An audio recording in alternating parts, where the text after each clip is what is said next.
Welcome. Today we're going to be talking about how to find and play any chord or scale anywhere across the entire fretboard. This is a question that I get a lot, and it's something that I teach to all of my students, and so I figured I'd go ahead and make a YouTube video about it to make the knowledge more accessible.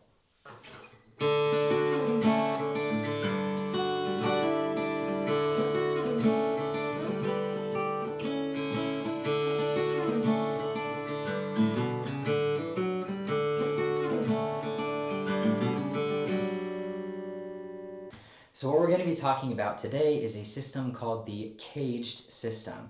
I'm going to go ahead and say that this can be a little bit confusing, especially to start. I would encourage you after watching this video to go check out other YouTube videos about the CAGED system and just keep on practicing it, keep on learning. It will make sense. It just takes a little bit of time to wrap your mind around at first.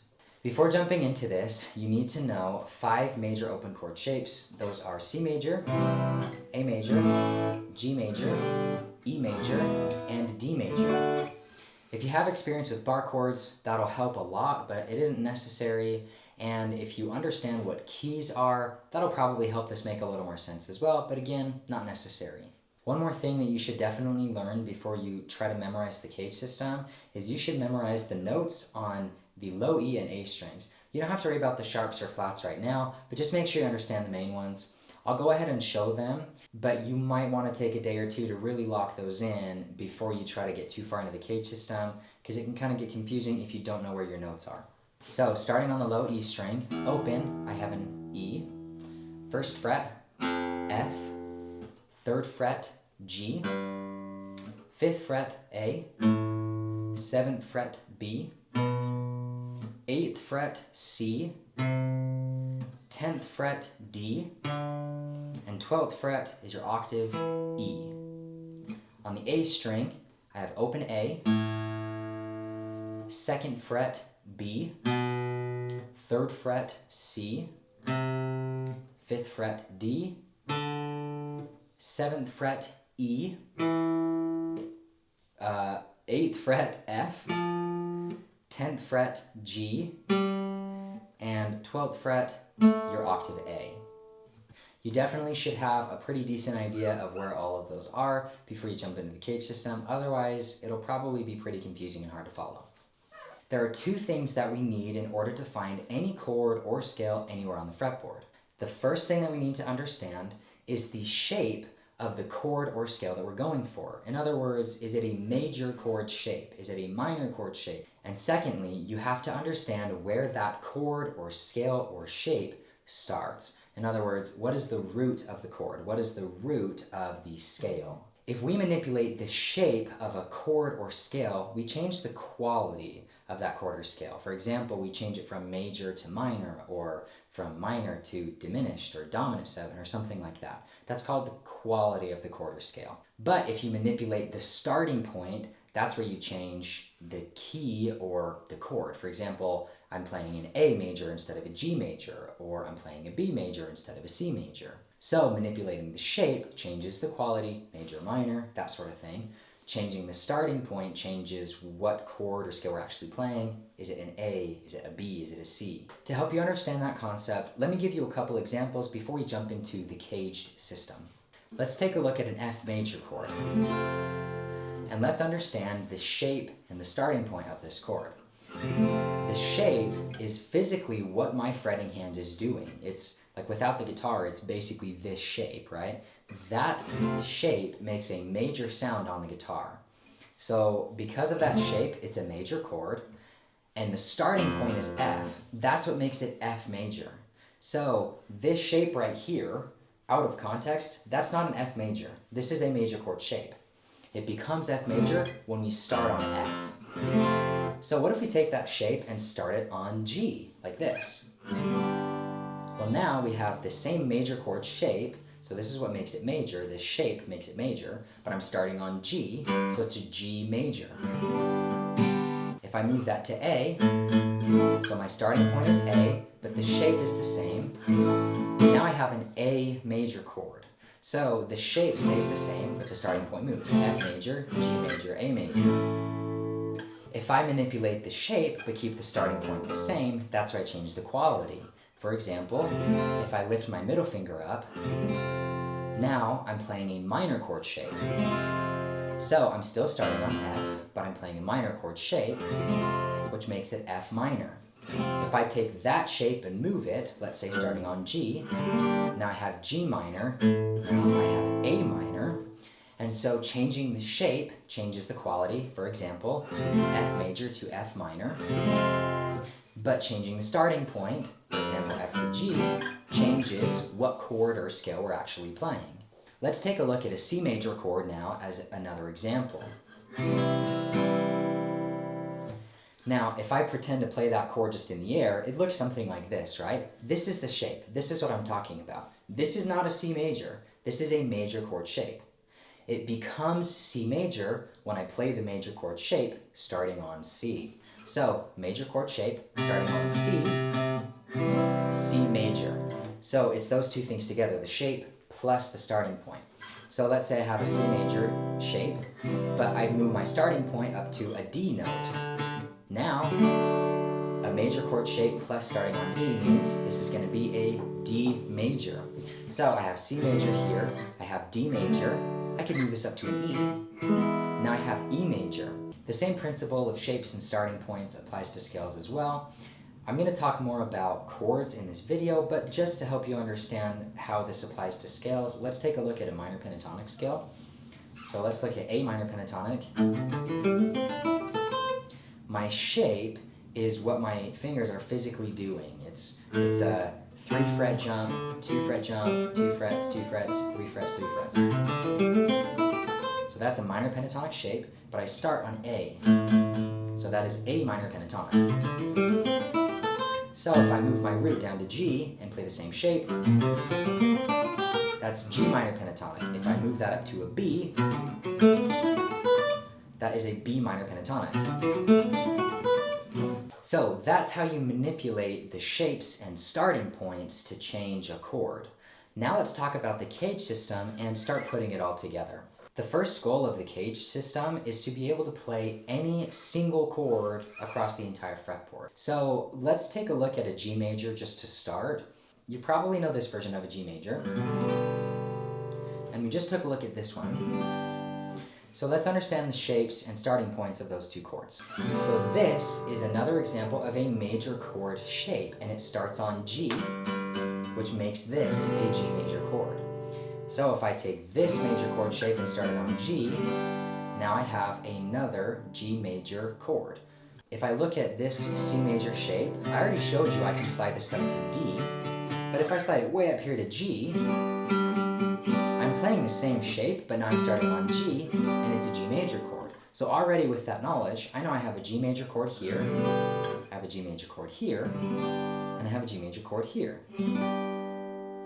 We still aren't to the full CAGED system yet, but explaining these concepts in smaller chunks is going to make it a lot easier to understand in a couple minutes when we do go over the full system. Let's take a look at a C major next. So here I have my open C major. This is my major chord shape, and I start on C, so I have a C major. Now if I go to an A shape, again major chord shape, but I'm starting on A, let's take that and make it start on C. Well, now I have a C major chord right here as well. So I have a C major here, and I have a C major here, okay?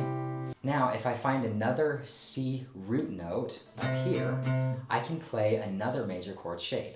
Now, if I'm starting on my low E string, I know that I already have another chord shape that I found. It's these ones here for like my F major, my G major, and I start on the low E string. So what if I take that shape, but I start on C? Well, now I have a C major. So I have a C major here, I have a C major here, I have a C major here. And hopefully you're starting to kind of see that we can connect all of these chords across the fretboard. So the CAGED system, C-A-G-E-D, what that does is it tells us the order that these chord shapes should move in. What I need to do is I need to find my C note everywhere, and then I need to play the chord shapes of C, A, G, E, D. We already looked at a couple examples of this for a C major chord. The first one is easy. We start on our C shape on a C note. This is our open C. Next, we already looked at this, but let's go to the A shape. C, A, G, E, D. It just goes in order. So C to my A shape, okay, but starting on C. So I take this shape and move it up here. And I have a C major shape, okay? C, A, G, okay, in CAGED, the next letter is G. So I have my C shape, my A shape. Let's find a G shape now. So here's my open G major shape. This is what we're going for. Now, we already know our C is up here, right? So let's take this shape and play it way up here. Now, I'll be honest, this bar chord sucks to play, and most of the time you won't play this full bar chord. You might just play a smaller chunk, something like this. But for understanding the concept, we'll look at the full chord shape. So this is 8th fret on the low E, 7th fret on the A, 5th fret on D, G, and B, and then 8th fret on high E. Okay, so let's recap up to that point. So we have a C major in our C shape, C, A, okay, A shape, CAGED, C, A, G, E, D, C, A. Let's grab our A shape, but started on C. Now we have a C major, okay, C, A, G. All right, G major shape, but started on C. There's my C major. What's next? C, A, G, E. So I need to grab my E shape. So here's my E shape, and I can move my root up to C. We already looked at this one. It's the same shape as all of these, right? So now I have my E shape, but over a C, so this is a C major. So I have a C major here, C major here, C major here, C major here, and this is my C major shape, but rooted in C, A major shape, rooted in C, G major shape, rooted in G, E major shape, rooted in C, and next up is D, C, A, G, E, D. So I'll grab my D shape, here's my root, so let's slide way up here. There's my C major. Now, a little trick here to find this one is if you know your C major is here, I didn't have you memorize the notes on the D string, but if you start on the low D string, go up 2 strings and up 2 frets, okay? Okay? There's my root, or this is an octave shape, okay? So here's a C, and then here's my C major. Okay? So, those are the 5 shapes. C major shape, A major shape, G major shape, E major shape, D major shape. But this is a C major chord, C major chord, C major chord, C major chord, and C major chord. I know that probably feels a little confusing because you're like, oh, you're playing an A major but over C, so it's like A major but also C major. I know that can get confusing. One thing that can help is looking at it as numbers instead of like the names of the chords. So I might look at this as shape 1 instead of a C major. So I can move shape 1 and move shape 1 anywhere I want, right? So here's shape 1 over a C, here's shape 1 over a D, here's shape 1 over E, shape 1 over F, shape 1 over D, shape 2, shape 3, shape 4, shape 5. So C would be shape 1, A, shape 2, G, 3, E, 4, D, 5, C, A, G, E, D, 1, 2, 3, 4, 5. Different ways to look at it. Again, this can honestly just be pretty confusing to learn. I don't think I've ever met anybody or taught anybody or spoken to anybody that understands the CAGED system that wasn't at least a little bit confused when they started out learning it. It's a little bit weird to wrap your mind around. Just keep playing with it. It will connect. Just keep on trying. But that's also why I say I recommend go watching another YouTube video or 2 on the CAGED system to better understand it. It will connect. It just takes some practice.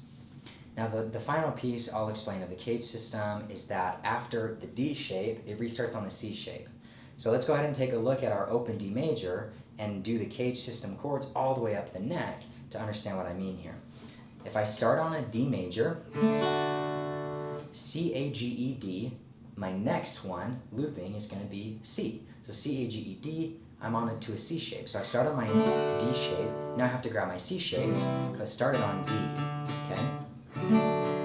So I have a D major here, I have a D major here, and then it restarts, right? So I started on D, now I'm on C, so now I need my A shape, or you could call it shape 2. This one right here, rooted in D, now I have a D major. So D major, D major, D major, and you just keep going up. Okay? You've got this. This is a life changer on guitar. I know it can be a little bit hard and confusing, but just keep digging into it, keep practicing. It will connect, I promise. It's gonna make sense, and this really connects the entire fretboard, or at least it's the start of helping you connect the fretboard. And whether you're playing crazy solos or just playing different chords or writing songs or whatever, this is a system you can use to very quickly navigate and move all across the fretboard and play anything you want to on the guitar. Let me know if you have any other questions or if you would like a follow-up video explaining any other pieces of this. I'd be happy to help.